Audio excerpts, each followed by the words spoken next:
मिट्टी, जिसे अक्सर हम साधारण समझते हैं, लेकिन यही मिट्टी जब एक कलाकार के स्पर्श में आती है तो वह केवल आकार नहीं लेती, वह आस्था बन जाती है, विश्वास बन जाती है, संस्कृति बन जाती है। क्या एक छोटा सा गांव पूरे प्रदेश की धार्मिक भावनाओं को आकार दे सकता है? जी हाँ, और इसकी जीवंत मिसाल है छत्तीसगढ़ के दुर्ग जिले में स्थित थनौद गाँव। नमस्कार, मैं भेमेंद्र सिन्हा, कुशाभाऊ ठाकरे पत्रकारिता एवं जनसंचार विश्वविद्यालय से आप देख रहे हैं हमारी विशेष रिपोर्ट। दुर्ग शहर से लगभग 9 किलोमीटर दूर बसा यह गांव बाहर से भले ही एक साधारण ग्राम पंचायत दिखाई देता हो, लेकिन जैसे ही आप इसकी गलियों में कदम रखते हैं, हर ओर रचनात्मकता का संसार नजर आता है। यहाँ लगभग 5000 की आबादी के बीच कला केवल पेशा नहीं, बल्कि जीवन का हिस्सा है। थनौद की पहचान उसकी मिट्टी की मूर्तियां हैं। हर वर्ष यहाँ लगभग 2000 से अधिक गणेश और दुर्गा प्रतिमाएं तैयार की जाती है।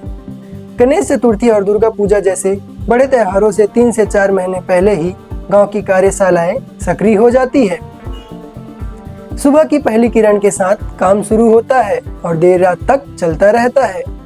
सबसे पहले बांस और पुआल से मजबूत ढांचा तैयार किया जाता है। इसके बाद स्थानीय मिट्टी को गूंथ कर सावधानी पूर्वक परत दर परत चढ़ाया जाता है। धूप में सुखाने के बाद मूर्ति को आकार दिया जाता है, फिर रंगाई और सजावट का कार्य शुरू होता है।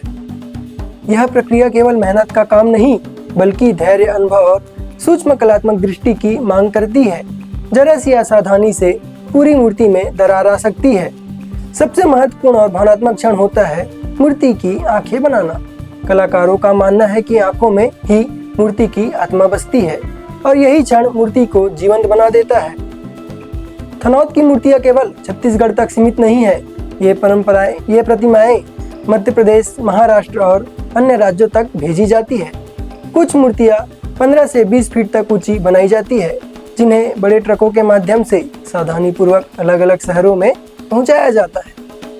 इस कला से लगभग 400 से 500 लोग प्रत्यक्ष और अप्रत्यक्ष रूप से जुड़े हुए हैं। कई परिवारों में यह परंपरा 3 और 4 पीढ़ियों से चली आ रही है। यहाँ महिलाएं भी महत्वपूर्ण भूमिका निभाती है। वे रंगाई, श्रृंगार और बारीक सजावट का काम संभालती है। त्योहारों के समय पूरा गांव मानो एक विशाल कला कार्यशाला में बदल जाता है, जहां हर गली से रंग, मिट्टी और सृजन की खुशबू आती है।